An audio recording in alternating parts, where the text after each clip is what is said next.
Good morning. I hope you'll pardon me. I'm a little bit nervous. My name is Charles L. Brown. I'm a Lieutenant Colonel, U.S. Air Force, retired, subsequently 7 years with the Foreign Service. I like the name Charlie Brown. A gentleman by the name of Charles Schultz, of great talent, sort of elevated the name, if you will. During World War II, I was a young farm boy from West Virginia. I got the patriotic bug, joined the United States Army, ended up flying bombers in Europe, and ended the war transport in the Pacific. Finished college in the late summer of '49, recalled to active duty in the newly formed United States Air Force. I was assigned to an organization called Office of Special Investigations. The Air Force, as most of you know, was formed in 1947. OSI, as a central investigative agency for the Air Force, was formed, I think, in 1948. So everything was relatively new.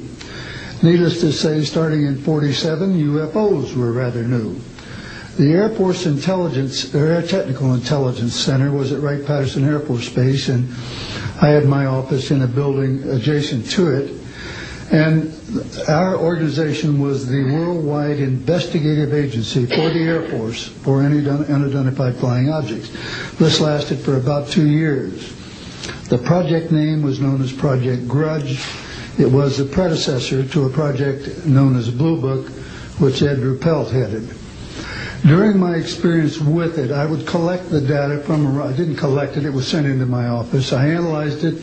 As a pilot investigator, I was able to offer some bits of advice to the Air Technical Intelligence people.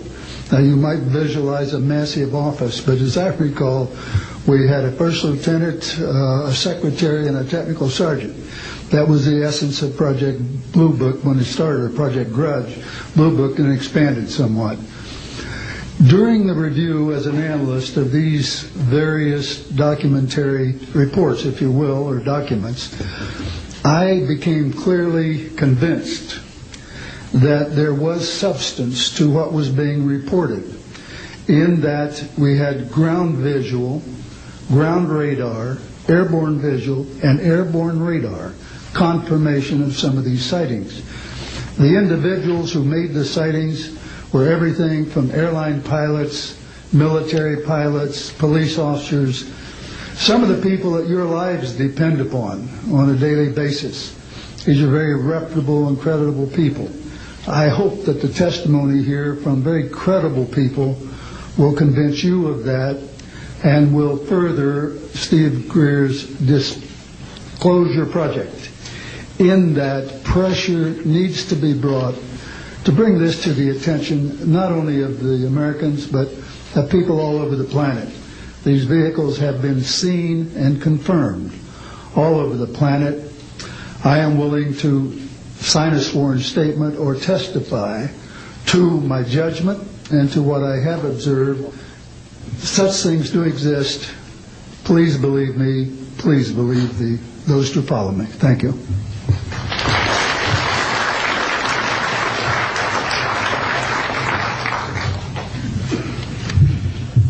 My name is Michael Smith.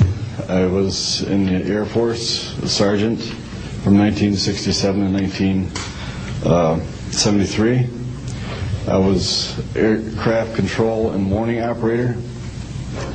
While I was assigned to Klamath Falls, Oregon, in early 1970, I arrived at the radar site, and they were watching a UFO on a radar that was hovering at about 80,000 feet.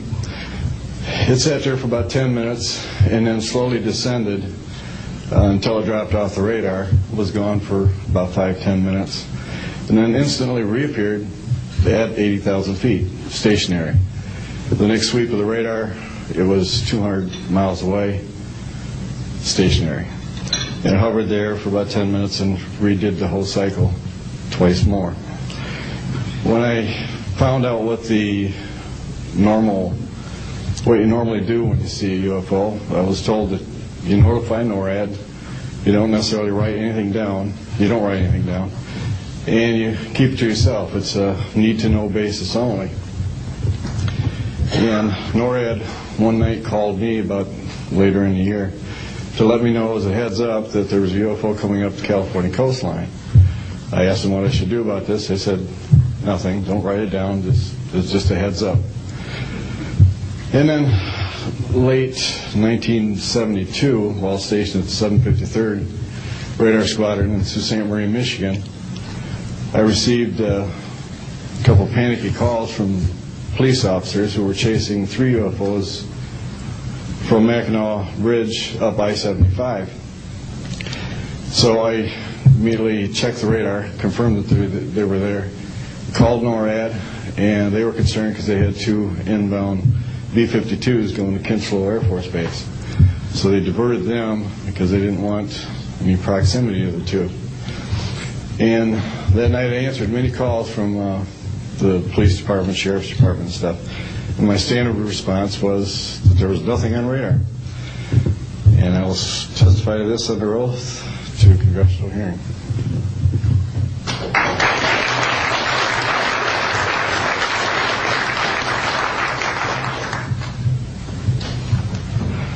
Good morning. My name is Enrique Colbeck. I am a traffic controller.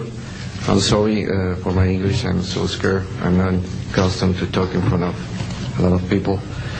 I'm here because I'm being a witness in a voluntary way on my work. I work in Mexico City as radar controller and the International Airport of Mexico. And I'm going to give an example about this silence that we have in Mexico for several years, and this issue happens a lot of times in my country, unfortunately. For example, March 4, 1992, we detected 15 objects west side of the Toluca airport, that is very close of our international airport at 50 miles, more or less. Then July 28 of 1994, we have almost a collision or something that we can name in that way with an international flight, domestic flight of Aeromexico 129, commanded by the pilot Raimundo Cervantes Ruano, that has a trash or something about in his main landing gear in the right leg. That's occurred at night at 10:30 more or less. Then in the next week, the same year, in the same moment, the Aeromexico Flight 904 has another almost collision that was reported for the pilot Corso, the Capitan Corso, at 11:30 in the morning, and we detect that object on the radar suddenly, just for a moment. Then in the next week we have a lot of silence reported by the pilots that give us information about the weird traffic or something, bright lights and different times, and we detect some of them in that week. But in September 15 of 1994,